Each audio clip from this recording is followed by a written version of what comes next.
Ako, maghahanap ako ng pako. Meron dyan. Dito, banda. Ah, nandito. Dito. Kanina sabi mo wala kang pako. Ngayon wala kang martilyo. Meron! Meron! Saan? Hanapin ko dito mag-umpisa.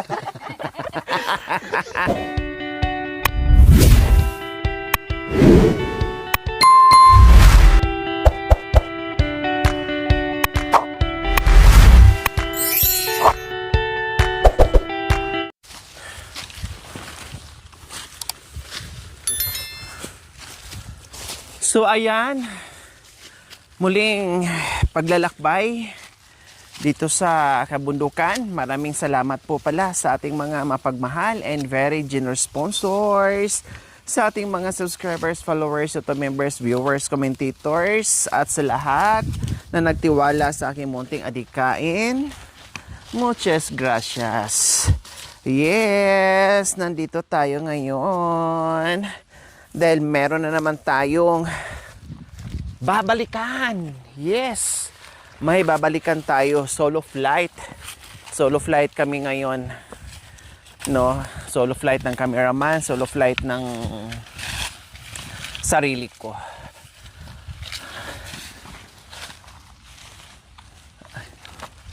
Akala ko solo flight, may bigla palang lumusot. May bigla palang lumusot. So, yes po mga kabayan, meron kaming balikan ngayon kasi bahala na, basta nandito tayo, mamasyal, no, mag-ikot-ikot and everything. Kaya nandito tayo muli na naman sa magandang lugar. Kumusta po kayo mga kababayan ko? Ha, kumusta? Please, please, huwag magsawang manood without skipping ads, please, dahil tayo ay maraming binabahagi ngayon ng mga biyaya. Kaya huwag kayong kukurap at huwag kayong lilipat. Ay, ba't andito na kayo? Hello! Wow! Instant kubo mo dyan, kuya. Ha? Napakaganda naman ng pwesto mo dyan. Wow! Good morning! Good morning, Kuya Anton. Good morning, mga bata. Good morning. Good morning po. Good morning, Ate Janice. Ay, nandyan din si Ate Janice. Wow, so ibig sabihin, magtatayo ka dyan. Wow, napakaganda naman ng pwesto mo dyan, Kuya. O, di ba ang ano lang, ang simple pero nakikita mo yung mga poste ay matitibay. Kailan mo inumpisahan? Kanina. Kanina lang? O, di ba? Saan mo kinuha yung mga ano na yan? Mga kawayan at malapit lang ayun, yung nakikita ko. Oh, very nice. Oh, 'di ba? Ganito 'yon. Dapat mayroon kang simpleng kubo. Ang importante ay medyo maayos-ayos kahit tawag nito, kahit bulong lang ng saging, Kuya Anton, 'di ba? Okay na 'yon. Walang problema. Kasi madalas naman yung mga bahay nyo dito ganyan lang talaga. Tapos ang ibubong mo dyan, bulong din ng saging. Bulong ng saging. Oh. Malamig kasi pag ganito, di ba? Malamig kapag ganito yung sitwasyon na mainit. Malamig siya kapag bulong ng saging, mga kayo. Promise. No? Minsan, kapag nadyaan ka sa ilalim, kailangan mo pa mag-kumot kasi malamig talaga siya, mga kabay. Kasi experience ko na ng maraming beses. O, kumusta? Bakit dyan muna kayo tumambay? Binabantayan nyo? Baka mawala? Binabantayan doon nila yung gumagawa ng bahay. O, diba? Ang ganda ng upo nyo dyan habang pinagmasdan nyo si Papa nyo na gumagawa ng bahay. Mukhang excited kayo kasi syempre syempre doon ay kapirasong lang yon, tulugan nyo. O dito mukhang makaginhawa kayo dyan. Tapos alam mo kuya, ang mas lalong maganda yan kung ang harapan lagyan mo pa ng kunting ano. 'Di ba? Oh. Tambayan o kainan o basta lahat na nandoon na, lamesa and everything. Oh, doon na lahat. O sige, gawa ka lang. Pasensya na sa aming disturbo ah. Oo. So ayan po mga kabayan. O di ba napaka-diskarte ni Kuya Anton no? Talaga nilagyan mo pa kuya ng ano ah. Makan yan. Oo, ganyan po. Ang galing ah. Nilagyan niya ng ano oh, anong tawag diyan? Ibahay niya. O ayan oh. Oh. Kasi walang pako? Walang pa. Wala kang pako? Sigurado ka wala kang pako? Oo, ganyan lang. Sigurado ka? Oo, ganyan lang yung ginagawa ng... Ako, maghahanap ako ng pako. Meron dyan. Dito, banda. Nandito!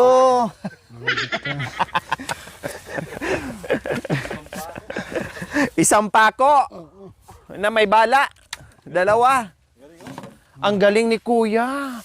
Wala, napaka-diskarte mo talaga, Kuya. I believe you na talaga, oo. Napaka... madiskarte mo. Biro mo ha.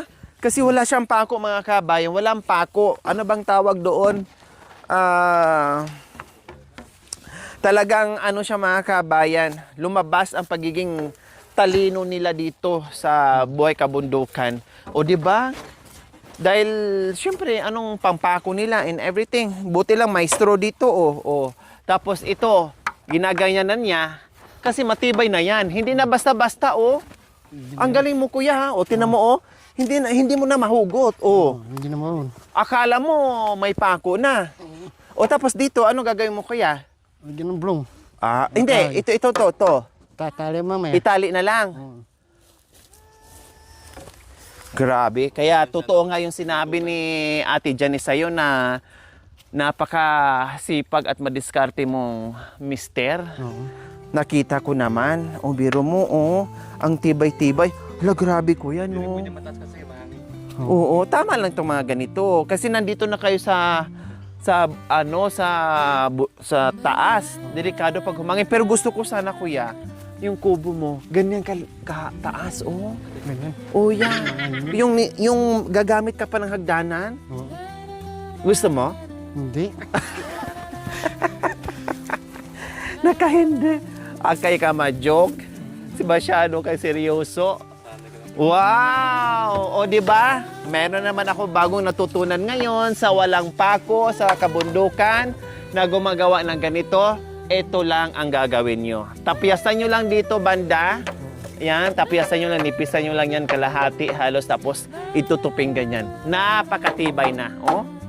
Kahit anong hila mo dyan, hindi na yan mahihila, hindi na kakayanin. Grabe, ang galing ni Kuya, no? Oh, see? Gumagawa ng kubo para sa pamilya na kahit papaano ay meron silang masilungan. Tapos kwarto na to dito, Kuya. Dito. Tapos dito, Ganyan dito. ano to dito? Paglagyan ng apoy. Paglagyan ng apoy. Talagang hindi mawawalan yung pwesto ng paglagyan ng apoy, no? Yung pagdapugan. Kasi yan ang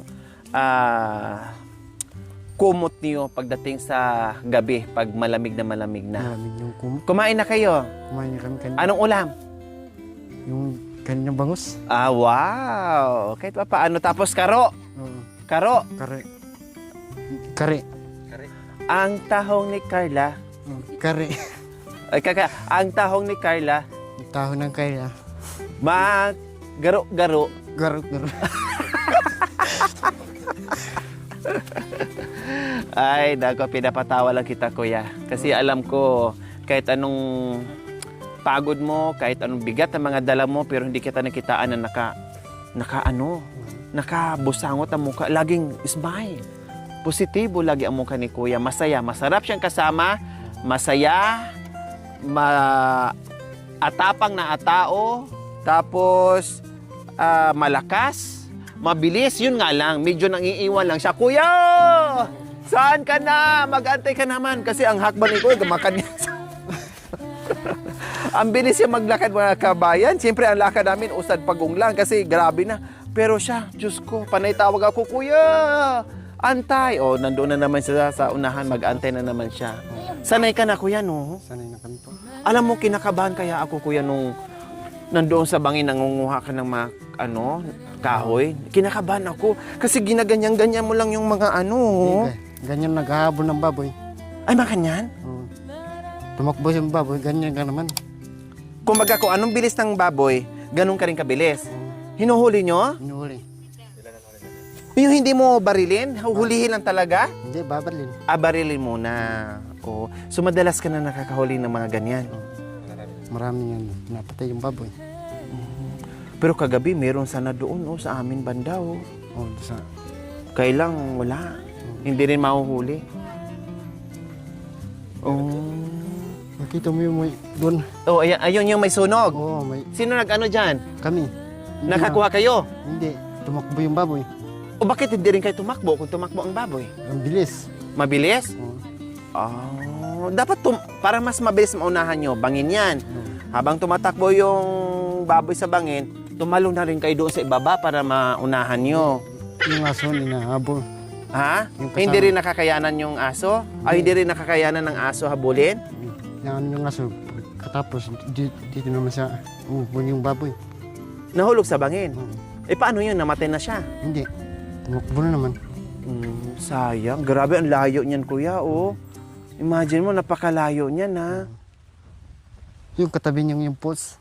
Oo. Diyan yung falls na na dapat puntahan natin sa ibaba niyan? Doon sa baba niya doon. Sa likod niyan? Oo. Dito sa baba niya. Sa baba niyan, iikot na ganon. Oo. Paikot ka pag gano'n doon. Yung katabi na doon. Sa may bahay. Yun na yun. Oo. Okay, sige. Wala ka na, may hakutin ka pang ganito? Wala na. Wala na. Ano pang gagawin mo dito? Mag-ako na ng bulong mamaya. Bulong na naman. Mamaya na lang. Tayo na naman. O, talian mo lang muna. So, ayan po mga kabayan, sa aming pagbabalik dito, ay nadat na namin si Kuya na bumuo ng simpleng bahay kubo nila. Kasi nga sabi ko, hindi ba kayo dyan, nababasa and everything? Hindi naman, no? Kasi lumilipat naman sila dyan sa bahay ng kanyang biyanan, no? Kailan sabi ko parang hindi sila nakakatayo, no? Nakakaupo lang sila, hindi nakakatayo. Ito kahit papaano, tingnan mo nakakatayo, kahit nga ako nakakatayo, no? And then nasa lang sila, nagsapin lang ng dahon ng saging. Dito kuya, anong gagawin niyo po dito? Maglagay kayo ng parang tulugan? Oo. Hindi na dito sa lupa. Hindi na. Very good. Oh, 'di ba? Kasi kawawa ang mga bata, no? Aba, mukhang naligo kayo ne. Oo, naligo sila kanina. Very good. Kasi mga kabe ng mga bata dito, bukod sa hindi naman masyadong mahirap ang tubig dito. Kailang masyadong maalikabok kasi nga mainit na. Iba ang alikabok na dito, iba ang lupa. Abo nga. Kasi galing yan sa nandito nga sila sa malapit sa Pinatubo Kaya ang dito, ang lupa, abo talaga. May mga manok, may siyempre sila din, kung ano-ano na lang, napupulbo siya, tapos mahangin pa. Alikabok talaga. Hindi, mga bata, hindi mo mapigilan. Laro ng laro, takbo doon, takbo dito. O kaya ganun, parang namuti sila. Pero naliligo naman sila. Kaya siyempre, mga bata, malilikot. No? Parang imagine na lang na pulbo nila yung mga kabayan. Wala nga lang amoy. No? Pero at least nakakapulbo sila araw-araw. Di ba? Ngayon, naligo pala, nagbihis. Very good, ha? Huwag na masyadong maligo. Huwag na masyadong maligo. Huwag na masyadong maglilikot sa Sa alikabok. Kasi magkakasakit. Kahapon, grabe, takbo sila, tapos, pa sila, sabuyan pa sila ng tuwang-tuwa pa sila na parang umuusok yung alikabok. gusto niya magpulbo Gusto lang magpulbo, okay lang yan. Mga bata pa kasi, sila sabihan lang. Para hindi sila magkasakit, nag-i-enjoy. Kita mo tong anak ni Kuyang isa, mukhang, magaling magpanday din ito paglaki. Kailang babae pala ito, akala ko lalaki. Walang yung mga kabayan, may martilyo ka Kuyang ginagamit? Wala. Wala din. Ay, meron ka. Ikaw talaga kanina sabi mo wala kang pako. Ngayon wala kang martilyo. Meron. Wala. Meron. Saan? Hanapin ko dito mag-umpisa. Lagi kanina sinabi mo wala kang pako. May bara ka. Yan. Akala ko naman wala kang bara. Maghahanap na naman ako dyan. O imagine mga kabayan na walang pako, walang martilyo, walang lagari. Wala. Oh, meron lagari. Doon ako maghahanap ni Janice. Pero, Seryoso kayo nung kahapon, no? Pero ngayon, na pangalawang punta ko, nabulabog kayo. Ganyan mga kabay, sabi ko nga sa inyo kahit anong ilang nila or mahiyain sila or ano, pero pag ano na,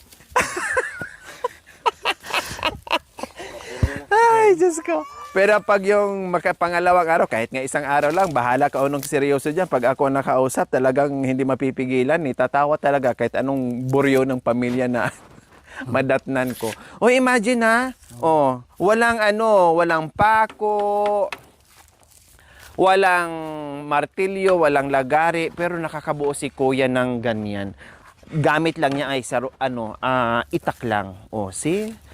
Kung gaano katalino at gaano ka galing yung ating mga kapatid dito.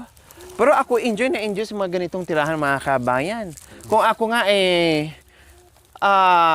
may lupa dito sa kabundukan, ganito din ang ipapagawa ko Magi-enjoy ako. Hindi ko pangarapin na magkabato ako dito.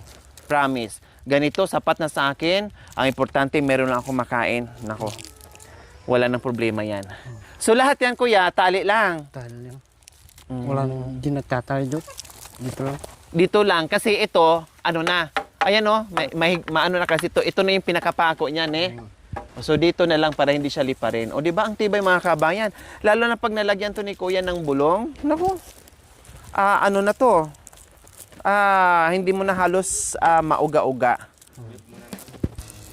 Ganyan. Tapos dapat may tali lang dito, kuya. Hindi, huwag na yan. Dito lang. Ay sa bagay, hindi naman naliparin niya. Kasi yun na nga yung kapit niya. Kumbaga, nangingialam ako. Sorry, kuya. Nangingialam ako, kuya, ha. Sorry. Parang wala kang problema, kuya, no? Ang galing mo. Ganyan. Masiyahin ka lang. Kahit alam kong pagod ka, pero hindi mo iniinda. Alam kong hirap ang buhay dito, pero hindi mo iniinda. Ang sarap mong makasama. Kasi ikaw yung makakahila sa mga taong maraming iniinda, yung hirap na hirap sa buhay, pero pag nakita ka, may inspired sa'yo. Kasi palaban ka, magagaya sa'yo yung taong marurupok. Yung mahihina ang loob na kunting hirap lang umaayaw na, umiinda na, pero ikaw hindi Yan ang una kong basa sa pagkatao mo nung buhat tayo ay nagkita nung nakaraan araw. Pangatlong araw pa natin pagkikita ngayon. Diba? Maganda ba ako, kuya? Maganda po. Maganda. Siyempre, tanungin ko na rin. Kasi sabi ng ating mga malago. So, kumuha lang ako ng para naman mapatunayan ko sa sarili ko, maraming magsasabi na maganda ako. Totoo yun, kuya? Maganda ako, kuya? Maganda po. Thank you. At least naniniwala na ako. Kasi ang asawa ni Kuya maganda. Si Ate Janice. Ang tangos ng ilong. Kasi ang mother kasi ni Ate Janice maganda. Kaya magandang asawa ni Kuya. Dalawa na sila. Salamat. Dalawa na sila nagsabi sa akin maganda ako. Nawala yung pagod ko. Nawala pa yung sakit ng tuhod ko na kamuntika na akong gumulong, kuya. Hala, paano pala, kuya, kung gumulong ako doon sa bangin na hindi ko pala alam na bangin yun? Kaya mo akong sagipin doon? Kaya mo akong puntahan doon? Puntahan doon sa baba. Puntahan mo ako sa baba? Anong gagamitin mong na makarating ka doon sa baba? Sa baba, mag-ikot. Iikot. Ang lalim ko yan, no? Malalim. Hindi natin nakita yung lalim kasi gabi. Nung kinabukasan at saka yung umuwi tayo, nakita natin yung lalim na grabe pala ang lalim. Meron tubig doon sa... Nagulat ka ba, kuya, or natakot ka nung ako ay sumigaw na gumulong na ako doon? Hindi. Hindi ka natakot? Bakit? Anong iniisip mo? Wala. Yung nangangagat na yun. Ang iniisip pala ni kuya yung bubuyog na nangangagat. Bahala ka na dyan, nagumulong ka dyan, bahala ka dyan, kumapit ka dyan, basta ang bubuyog ay hindi lang ako makagat. Pero Hindi ka talaga kinabahan na gumulong ako, baka mapunta ako doon sa bangin? Hindi mo. Hindi. Yung kasama natin, yung nag-ano, nainip. Nahulog ka doon sa bangin. Naano siya, na sila ang sila ang nag-aalala. Paano kasi mga kabayan, walang nakakakita sa akin. Sarili ko lang. Kung hindi nga ako sumigaw mga kabayan, hindi ko rin alam na gumulong, kung hindi ako sumigaw, hindi nila alam na gumulong ako. Sigaw lang, mga mga ingay lang namin ang narinig, pero yung mga mukha namin o kahit aninag nga ng kaluluwa ni Mami D at saka ni Bishi, hindi ko nakikita mga kabayan eh. Kahit kaluluwa nila mga kabayan, totoo po yan. Wala ako nakita sa kanila. Kasi paano naman, sabi nila, pikit lang ang mga mata nyo. Nakapiring pa akong panty. No, dinukot ko dito sa bag ko. Di ba, kuya? Oo. O, kamunti ka na nga ginamit ni kuya pang huli. Ay, Diyos ko. O, nakapiring. Wala ka talaga makita. Bukod sa madilim na madilim, kasi nasa gubat ka nga, no? Madilim. Wala pa kaming mga ilaw, hindi namin magamit-gamit. Patay sindi, no? Dahil pag sinindihan mo yung flashlight mo, atakihin ka kaagad ng, ng mga bubuyog. So, wala talaga as in.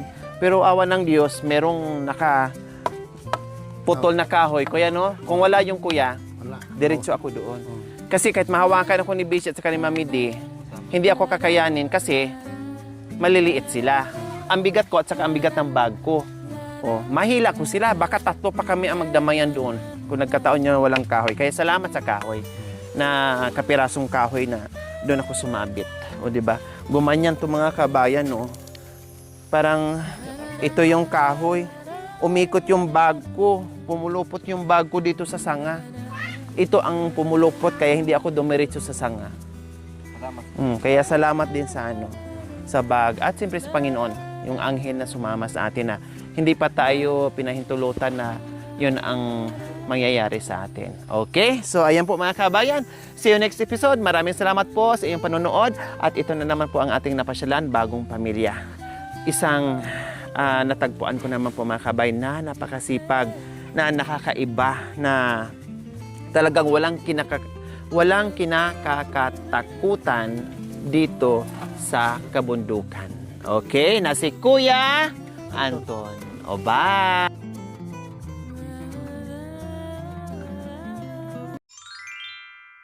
Thank you for watching. Don't forget to like, share, and subscribe.